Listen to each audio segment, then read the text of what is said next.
Y'all see the headline, y'all see the title. We are in Georgia, but this story is taking a little bit of a different turn. So, as you can see by the title, it says Georgia Paving Company allegedly attacks rivals with baseball bats, draws gun on workers over turf dispute. Sounds like something out of The Sopranos.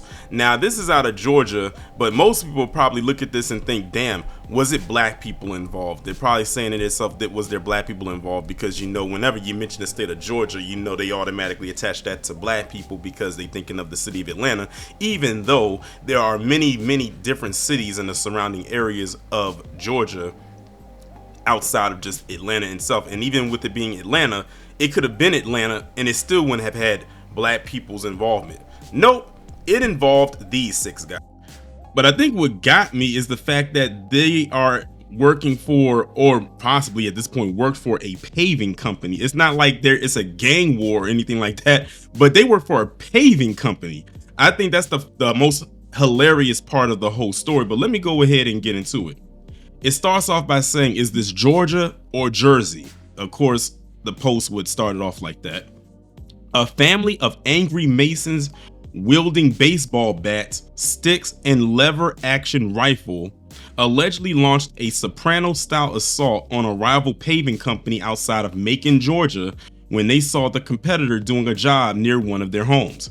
Cops collared 6 members of the Buckland family on December 19, 2024, after the bloody, broad daylight beatdown on guys from rival Paving at a Monroe County job site. Like something out of The Sopranos, Monroe County Sheriff Brad Freeman told the outlet. Well, if people didn't know what they looked like before, just them saying it looks like something out of The Sopranos and not something out of The Wire should have told you right then and there what, or I guess you could say demographic wise, who we were dealing with. An argument erupted from when the Bucklands confronted the employees who are out of the Southeast Georgia, the property owner told cops. That's when family patriarch Mark Buckland Sr., age 77, pulled a long cowboy-style gun and fired 2 rounds into the woods to intimidate the other pavers, the outlet said. His 58-year-old son, Mark Buckland Jr., allegedly sparked a full-on brawl moments later that left the paving workers bruised and banged up. Willie Buckland Sr. allegedly whacked a son of, look at that terminology, whacked a son of Paving's owner in the head with a bat. And Paving's unidentified owner added that Willie Buckland's son, age 22-year-old Willie Buckland Jr., joined son-in-law James Small, age 21, in attacking the owner's other son. Luke Buckland, age 28, also went after his nephew, the company owner said. The 3 victims sported knots, bruises, and other injuries after the battle. One of them was hurt so badly that he said he was lightheaded, threw up, and was brought to the hospital. Authorities have charged Mark Buckland Sr. with criminal trespass, tampering with evidence, and pointing a gun at another person. His son was charged with inciting a riot, criminal trespass, and simple battery, while Willie Buckland Sr. was slapped with aggravated assault and criminal trespass. The rest of the violent clan was charged with simple battery and criminal trespass. The Bucklands and Small were cut loose after posting bail on December 21st, 2024, according to the outlet. It's not the first time the family has sought some Hatfield and McCoy-style justice, Paving's owner said. The Bucklands have tailed him and his workers before and started other fights at their job sites. These are adult men. Well, like I said, age doesn't define maturity, and that clearly applies here. Adult men with pretty good reputations. I don't know how you can say this reputation is too good if this is what they're engaged in. Now, what I'm about to put up on the screen for y'all to see is the actual charges that these individuals accrued.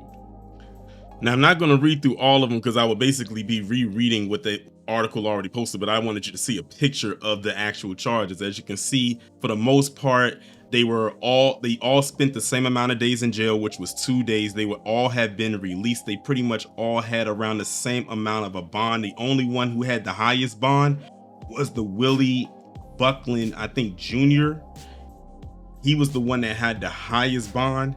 of 5,000. Everybody else's was either 3,500 or 4,500, but he had the highest bond of 5,000, which means he definitely was doing the most of the damage. Of course, it breaks everything else down, the charges that they've got in their name, the arrest date, which was December 19th, and all that other stuff. But like I said, they will sit up here and say how much of a thug and thugstress black people are. Meanwhile, you got them out here having whole turf wars over paving companies. That is crazy. I don't think I would have ever thought that I would see the day when something like this would actually occur. But you know what? I'm sure if you dig deep enough, I'm sure this kind of stuff happens way more often than not. It's just that this one actually got caught and they actually reported on it. But it got me at the end of the article when they were talking about how these guys have seemingly a good reputation. I don't know how this is a good reputation, considering that they also ended the article off with, this is not the first time that they've had issues like this. It's just that this is probably the first time it's gotten to this point, that it escalated this badly to the point where people were being assaulted, people almost getting taken out. Someone got lightheaded so bad that he ended up vomiting. Like, that is crazy. And this is like, it's almost like family going against family. That's why they compared it to the Sopranos. And then when you look at their pictures, you can see why they gave them that comparison. But that's wild stuff right there. That is some wild stuff right there. But yeah, hey, y'all let me know. First off, if you live in Georgia, if you live in the state of Georgia, did you hear about this? I'm sure that if you live in Georgia, or especially if you live in Macon, that you probably did hear about this, but that is crazy. That is wild. I guess the good thing that came out of this is that nobody lost their life, but somebody probably could. I mean, they had bats and everything. Like, they was going in, they was being real reckless with it. They didn't have a care in the world. But hey, it is what it is at the end of the day, I suppose.